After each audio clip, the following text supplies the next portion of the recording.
Okay, let's dive into a story that is seriously shaking the foundations of high-performance tech. For decades, a handful of familiar names have pretty much run the show when it comes to the chips that power our world.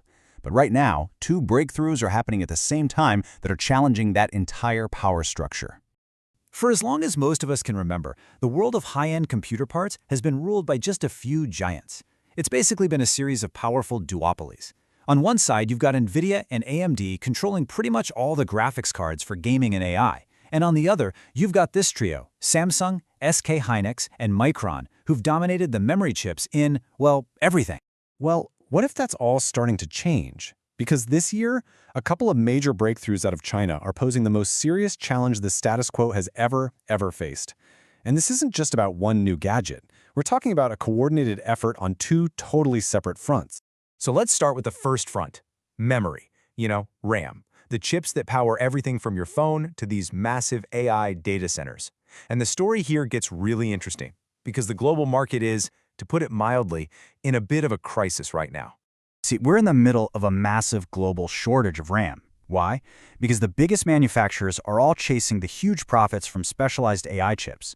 And that has created a huge supply crunch for the rest of us, with prices for a standard kit of PC memory just skyrocketing. We're talking up to 100% in just a few months. It's crazy. The industry actually has a name for this whole mess, a super cycle, and it's squeezing regular consumers everywhere. The big guys are making a fortune on AI memory, and that leaves the rest of the market fighting over scraps and paying way more for them. But right in the middle of this shortage, a Chinese manufacturer, CXMT, has made this incredible leap. They've just launched products that go head-to-head with the top players. We're talking a full lineup of high-speed DDR5 and mobile LPDDR5X memory. And they're not just playing catch-up, they're already grabbing a real chunk of the global market.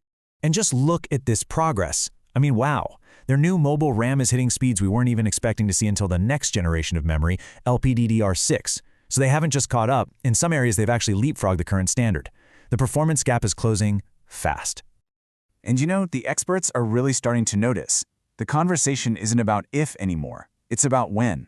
As Professor Huang from Seoul National University put it, pretty bluntly, that technology advantage that defined the market for decades, it's basically gone. Now get this. At the exact same time, a nearly identical battle is playing out on a second front, graphics cards, GPUs. This is the turf where the NVIDIA and AMD duopoly has always seemed absolutely unbreakable. Well, until now. A brand new Chinese company, Lisuan Tech, just dropped the 7G106. It's a GPU that, at least on paper, is a direct challenger to NVIDIA's super popular RTX 4060.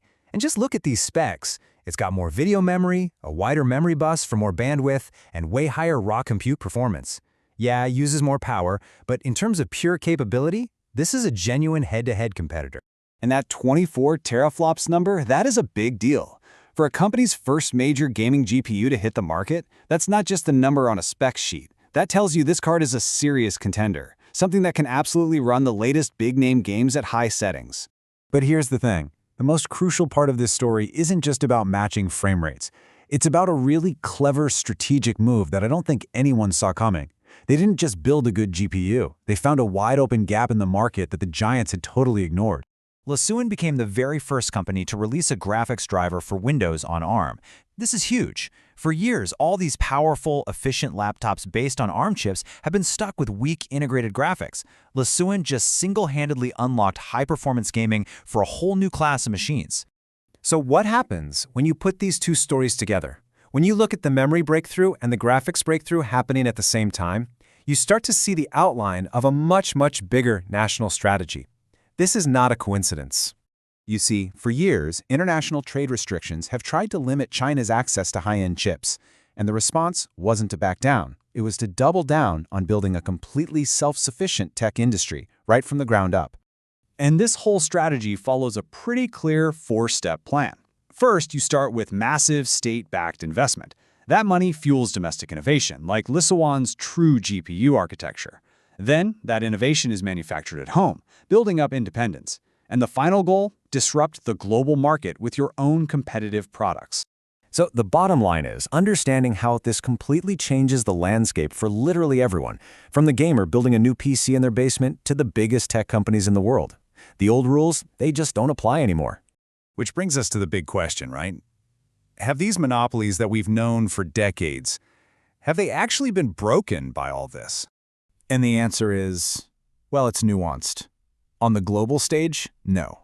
NVIDIA, Samsung, they still hold the crown for the absolute fastest, most cutting-edge products. But inside China's enormous domestic market, the answer is yes. 100% yes. A viable, competitive, homegrown alternative is now a reality. Total reliance on foreign suppliers is officially over. And we can already see this shift in the actual market data. Just look at the memory market here. CXMT has already grabbed 8% of the pie. That's not a rounding error. That is a new, serious player making its presence felt on the world stage. What we're witnessing here is the birth of two parallel tech ecosystems. The old, unified global supply chain is starting to split, and it's being replaced by this dual-pole system. Each one with its own champions, its own innovations, and its own supply chains. And this all leaves us with one final provocative thought. For the first time in a very long time, there is real fundamental competition in these markets. And as this new era kicks off, it raises a huge question. Will this new rivalry just benefit the companies and the countries involved? Or will it ultimately lead to more innovation, better prices, and more choice for all of us?